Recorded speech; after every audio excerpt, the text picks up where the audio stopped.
adam dine hizmet edeyin neti her yoldan hizmet etip bilyen ha.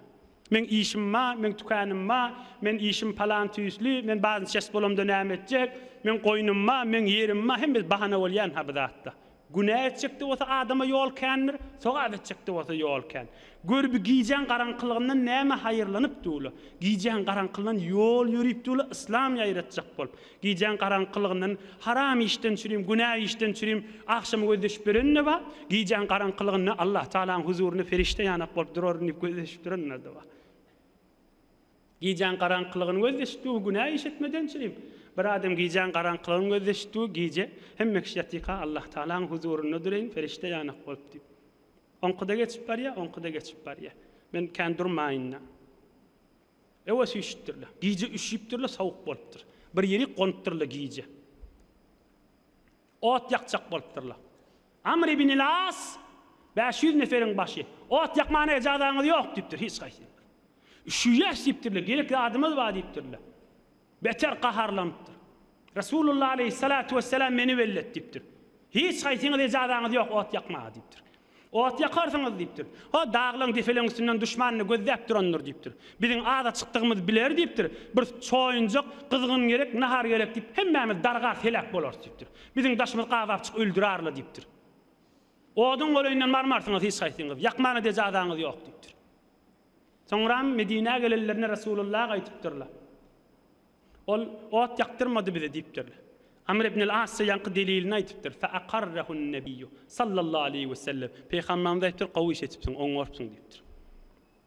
Qawiş etipsin deyiptir. Doğru diýäň da deyiptir. Ot yakjak deyip yakan bolsaň, ola da gören bolsa, dofulan bolsa naňat.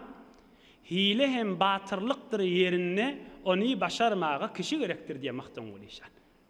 Hile hem batırlıktır yerine onu başarmağa kişi gerektir. Yine öwrak süýşipdirler. Ahir düşmanın üstüne varttırlar. Düşman kaçıptır, bile kavalaptır. Düşman kaçıptır, bile kavalaptır. Hazreti Amr ibn al-As bir koşunun başı farmandesi durun deyiptir. İndemeyle kavalamana ecadağınız yok deyiptir. Gideyli, barayli, yıkayıliptir. Helak eder, öldürür kafirleri. Zatlarını al-kaydar, olca eder. Resulullah'ını beğendirir. Gitmeyene ecadağınız yok deyiptir. Resulullah aleyhissalatu vesselam'a aydiptirle sonra Amr ibn al-As bizi üstülerini iyi vermedi. Rahat helak etip bilyat deyiptirle. Hazreti Amr ibn al-As radıyallahu anh aydiptir. Ya Resulullah korktum deyiptir. Anrıda bizi qavap, anrık çekip neçe mun nefer gözleştiğim kadir ihtiyat ettim deyiptir. Bizi giyin meydanı eltiyip, anrırak çekip 100 mun nefer daşımızı alıp qavap, 500'ümüzü öldürer kayıp korktum deyiptir. Peygamberimiz qawiş etipsin, uğratmandırsın deyiptir. Oňortdyrsın, saklapdyrsın deyiptir. Hizmet etmeyenler mi işi benimle? Bunlar nadire zahmetler çekiptirler. Bunlar soğukları geçirttirler. Giyicileri geçirttirler. Aş susuzlukları geçirttirler.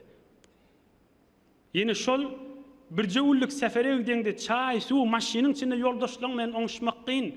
Şol horluk kıyınçılığın içinde de ağzı birlik bilen saklak kaytiyali. Bulan kursoklarını ek nur ne hemen. Bulan kursoklarını ek Allah'ın muhabbetini hemen. Bulan kursoklarını eki Hudaýyň ışkyny hemme, diniň ışkyny hemme.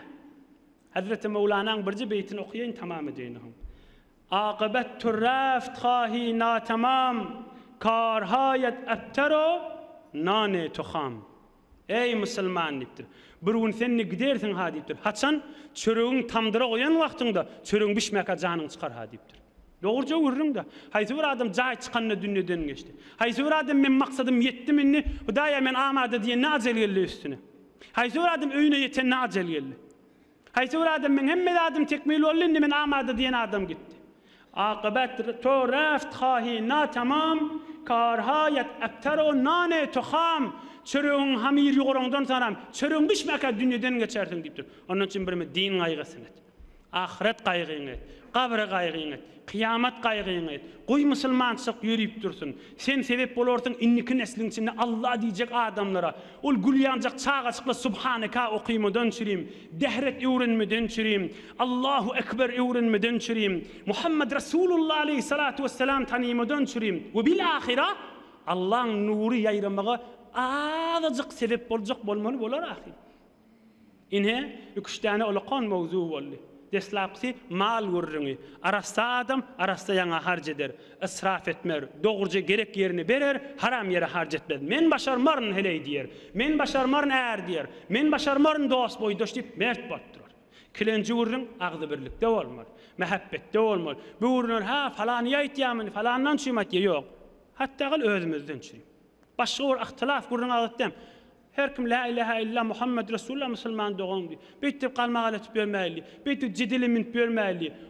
Narahatın mam, oğdan mam. Bar kafirlere döktü. Kafirli Müslümanları kırıp be. Şolardan çün fikrin harap eden aktı. Gelip öz ahun muallağından çün fikrin harap edip ben. Din aygat yanı deyip. Bar kafirli velen mollu. Müslümana ağzalık etmeliler deyip elinden tutacak ayet. Yine düşünmedi mi? Anrak istin. Düşündürecek de olup verme. Öz imanına kaim bol.